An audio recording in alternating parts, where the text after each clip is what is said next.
Hi, this morning we're going to talk for a few minutes about picking out your fabrics 1 through 8. So let's use some examples, and obviously we all have so many different kinds of fabrics, but this can help you visualize what you're looking for. So let's start with this collection. Let's say you have colors like this, and you've picked some 6 that you like, and this is your accent. Let's start with 1 through 6. Here they are. Now, what you notice, all your pinks and reds are together and your blues. That's really not what you want. You want to kind of mix these up so there's a little contrast and they kind of look interesting. Like, I like how this has a couple colors in it, and then that has a different look. And then I think I like this one. And really, you don't have to overthink it. But now here, when you look at it, you see kind of contrast. And you want to make sure your end ones look good together too. You don't want like two very similar ones. So you can see you've got a nice 1 through 6. And then this is your accent fabric. So you want something that is similar. So something like this. Now, obviously that doesn't go super great, but you know what?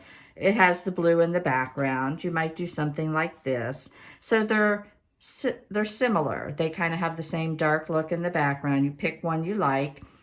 Oftentimes, if you were debating about 2 different accent fabrics, you can choose the one you didn't pick.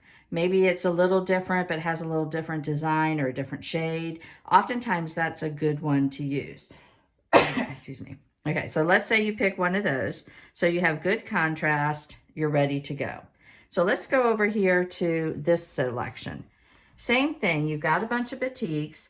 You don't want to group these right next to each other because you kind of lose that. So by changing the order a little so that you can have some contrast between them, that might give you a little more pleasing look. And again, you want to check, this is kind of dark, so you may want to switch this because this has some other color in it and that'll look nice. So here you can see each of those fabrics. So let's say this is your accent. Your other, it can be similar. This has another kind of color. Something like this would be a great additional accent to go with those. Okay, let's look at this one. You've got all different purples. So you can look at the tones and the shades, like the lightness and the darkness. You may want to switch. And again, you don't have to be perfect. These, I kind of just eyeball it. I like this light one here. So, maybe I want to switch these two. Okay. I think I like that. So this and this, the two ends have nice contrast, kind of light, different colors. I like that. So let's say this yellow is my accent. Even though that's a little orangey, I think that's kind of nice with that. So that could be how that goes. And then the last one I'm using, these are some of my fabrics. This is my accent fabric. I just pulled an assortment and I lay them out in a way that I like. They're very scrappy, so I'm not too hung up about the order. I'm good with those at the ends. So what am I going to put with this? I could do something like this, which I like, which adds some other colors, but I think that has a similar background. I could be a little more neutral and do something like this. You can look through your stash for this alternative color. The second color, you can go buy something. You could, talk to your friends. If you were thinking of some other options, I know someone I was talking to this morning had 2 different golds and had pulled one out. She put the second one that she pulled out and didn't use and had the 2 golds. Once you do this though, so let's use mine for example. You want to mark them, okay? And you can mark them a variety of ways. There is the very traditional write on little pieces of paper and then put them next to your fabric, okay? I would take my fabric and either pin these and maybe mark them all and take a picture of the layout. These are called alphabetis. They're sold by Lori Holt. They don't pin or anything, but you can lay them next to the fabrics. So this could be 7, this could be 8. Again, take a picture.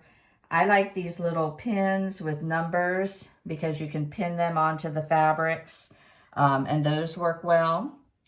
And you can also make your own little number pins. If you use the flathead pins and you own a Sharpie, you can write on that, and then use those. They're much cheaper than buying these.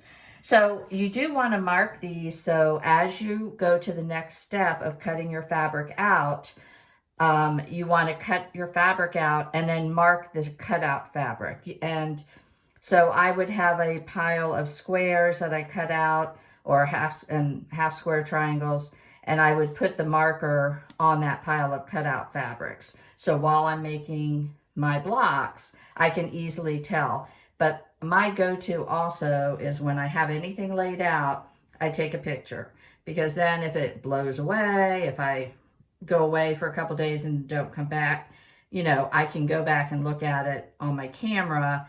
And so then if I drop it on the floor, it's still, I can still tell what should be what. So hopefully, as you're looking at your fabric, this will give you a little help in how do I arrange my 1 through 6 and how do I select my 7 and 8. It says in the instructions to preferably use your accent and one other fabric.